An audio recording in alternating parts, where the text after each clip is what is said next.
96.9. Michael Bensoussan qui est avec nous. Salut, Doc. Salut. C'est quoi le Xanax et on prescrit ça à qui exactement?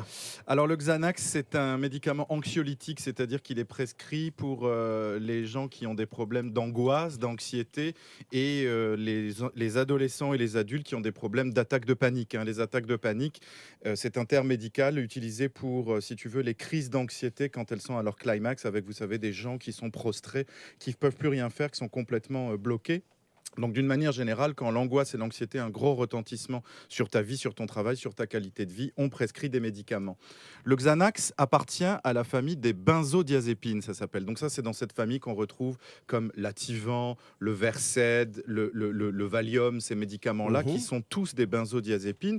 Et les benzodiazépines, principalement, c'est des médicaments qui ont des vertus myorelaxantes, c'est-à-dire ça détend les muscles. Donc, quand on a des crises de tétanie ou des choses comme ça, ou des convulsions, ou même encore le dos bloqué, on peut avoir ça. Mais surtout, c'est des médicaments qui ont des vertus anxiolytiques. Donc, tous ces médicaments-là sont prescrits pour lutter contre l'anxiété. Celui qui est prescrit le plus souvent pour lutter contre l'anxiété, c'est vraiment le numéro 1 dans cette indication-là, c'est le Xanax. La molécule s'appelle l'alprazolam. Okay. Alors, on en trouve énormément. Je dis ça pour nos auditeurs parce que quand on parle de crise du Xanax, c'est authentique. On n'est pas encore dans les chiffres de ce qu'on appellerait la crise du fentanyl, pas avec le nombre de pilules en circulation, le nombre de gens touchés, le nombre de morts, mais on est également dans une crise et c'est pas la même famille de médicaments. Mais tu le dis, Doc, on est dans une crise. Qu'est-ce que ça veut dire? Qu'est-ce qui se passe? Est-ce que c'est un nouveau phénomène? Qu'est-ce qu'elle est, cette crise-là du Xanax? Alors, ce phénomène est effectivement tout à fait nouveau. Ça fait moins de 2 ans que c'est décrit. Et pour ce qui est de l'arrivée au Québec de cette crise-là, on est dans des chiffres de 2018. C'est très, très récent. Cette crise-là a été initialement décrite par les travailleurs sociaux et les intervenants de santé dans la région de l'Outaouais, vers Gatineau et à l'ouest de la province. On aurait dans le secondaire beaucoup d'adolescents. C'est vraiment les adolescents qui sont touchés, qui sont, si tu veux, en train de faire une surconsommation. Il y a 4-5 fois plus d'alertes qui sont données par les intervenants sur une surconsommation et à l'hôpital avec des overdoses de Xanax. Mais ils en achètent sur le net aussi. C'est que c'est pas nécessairement la pilule qu'on retrouve. Oui, alors c'est assez nouveau. Donc si tu veux, les réseaux, ils sont en train d'essayer de gratter ça, de fouiller ça. Pas plus tard qu'en février, dans la région de Gatineau, il y a un réseau de pushers qui ont été arrêtés pour complètement autre chose que du Xanax. Et quand ils sont allés faire les policiers une descente chez ces pushers, ils ont trouvé plusieurs substances illicites, dont des sacs qui contenaient 800 pilules d'alprazolam, donc de Xanax. Donc, il y a effectivement un trafic de rue, tout simplement.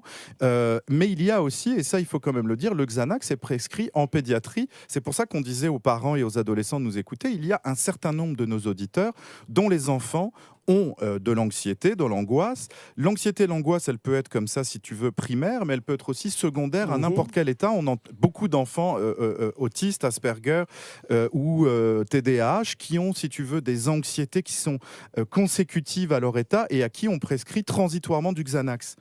Je précise transitoirement, parce qu'en fait, le Xanax, comme toutes les benzodiazépines, au-delà de 3 semaines de prescription, et ça c'est très important pour les auditeurs de le savoir, entraîne de la dépendance. 3-4 semaines de prescription, on devient dépendant, et entraîne des dépendances extrêmement fortes. Donc le gros avantage du Xanax, si tu veux, pour les prescripteurs et pour le système de santé, c'est que ça coûte pas cher, on en trouve partout, c'est très efficace contre les crises d'anxiété, mais ça entraîne des dépendances qui sont extraordinairement importantes et contre lesquelles il est difficile de lutter après. Et ça fait un point commun très clair avec les narcotiques, comme par exemple le fentanyl. Il y a Maud qui dit que le Xanax de rue commence à faire rage en Montérégie aussi, Doc. Donc, pour préciser, ça se rapproche de nous. C'est pas juste en Outaouais. Non. Quand on dit c'est en Outaouais, ça, je veux dire, c'est comme les cumulonimbus, ça vient de l'Ouest, mais ça arrive à Montréal en dedans d'un claquement de doigts. En dedans d'un claquement de doigts. En compagnie du Doc Michael Bensoussan, on parle de la crise du Xanax. C'est comme ça qu'on doit l'appeler parce que ça fait rage présentement chez nos ados. Soyez attentifs. Et parce que ça s'en vient, il vaut mieux maintenant pas faire comme avec le fentanyl. fentanyl, autant être tout de suite tous,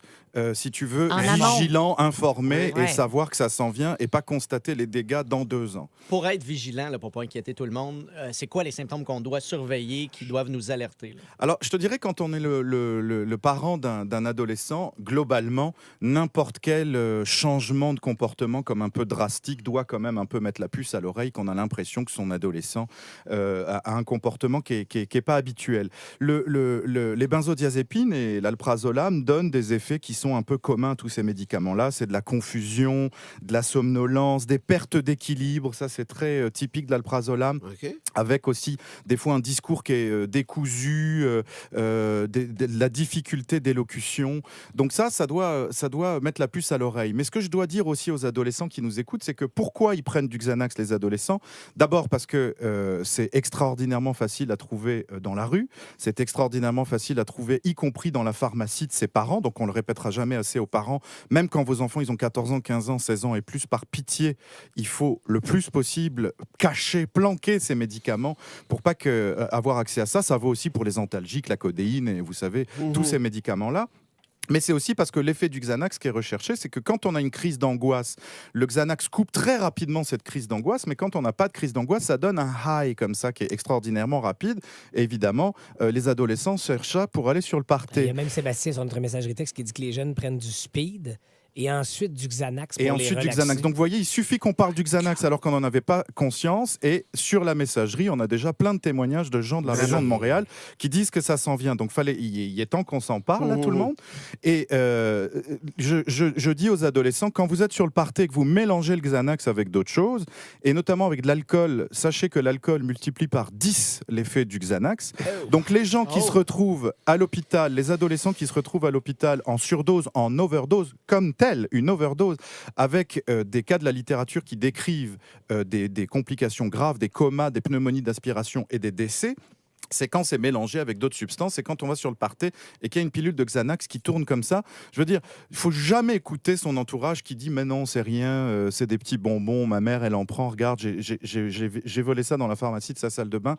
C'est vraiment pas une bonne idée de faire ça. C'est un médicament authentique avec des gros effets secondaires et comme on le disait tantôt, qui entraîne des dépendances terribles. Alors, maintenant, je m'adresse encore une fois aux parents. Qu'est-ce qu'on fait si on arrive à dépister que son enfant prend ces médicaments-là ou qu'on en trouve dans son sac dans sa chambre? Les conseils des psys, c'est de dire il faut évidemment le plus possible ne pas s'énerver, ne pas crier, ne pas brailler, il faut essayer le plus possible d'entamer un dialogue, de garder son calme, etc. Parce que ce qui est très important avec ça, c'est qu'une fois qu'on aura trouvé ce Xanax-là, il va falloir probablement de faire parler son adolescent et lui dire « Ok, t'en prends combien, depuis combien de temps ?» Parce que si on lui enlève tout et qu'on lui met une claque dans le visage... Il y a une dépendance. Il y a une dépendance avec ça. Ouais. Donc si on arrête comme ça, sans un accompagnement, alors qu'il en prend depuis longtemps, votre enfant va faire un sevrage. Donc il va falloir entamer ce processus de désintoxication. Ça, c'est hyper important. Ça va assez vite et ça se fait bien, mais juste, faut le faire. Et si on le fait pas, voilà, on va au-delà de grands problèmes. Donc, voyez, c'était pour ça que je voulais m'adresser aux parents et à tout le monde. C'est parce que ce Xanax-là, je vous dis ça évidemment pas pour vous encourager à le faire, mais c'est le genre de pilule qui se trouve en 3 clics sur les internets. Donc, on a le gros problème comme ça des pharmacies en ligne qui vendent n'importe quoi. Il y a même en Angleterre des adolescents qui achètent des fioles d'alprazolam et puis tout. Pourquoi faire des pilules entre eux-mêmes à la maison? Breaking Bad, là. Mais ça veut dire que quand ils les achètent dans les pharmacies en ligne, c'est pas nécessairement la recette qu'un médecin va... On n'a aucun contrôle là-dessus. C'est ça. Quand on achète en pharmacie en ligne, 90% de ça, c'est fait en Chine. On n'a aucun contrôle sur la qualité du produit, sur le dosage du produit. Donc, c'est pour ça qu'on rappelle à nos auditeurs, je fais un petit parallèle avec le cannabis. Au moins, quand quelque chose comme ça est légalisé et contrôlé par l'État, ça reste une drogue, mais on sait au moins la quantité et la qualité du produit qu'on a et on coupe court à tous les trafics et à tous ces problèmes de contrefaçon qu'on est en train de décrire. Et si on vous en a parlé ce matin, c'est parce qu'il y a entre autres des gens sur la messagerie texte qui nous écrivent que le Xanax est présent dans les Laurentides depuis au moins 4 ans. Une autre personne qui dit « Je suis prof au secondaire, c'est bien installé chez nous depuis un an. » Voilà. Alors, c'est surtout Et pas dans pour donner des recettes. il y aurait Là, il y a la crise en Outaouais qui fait rage aussi. Donc ne laissons pas ça s'installer comme on a laissé s'installer le fentanyl. Soyons tous vigilants et puis ça passera pas par nous. That's it. En semaine, dès 5h25. 96.9.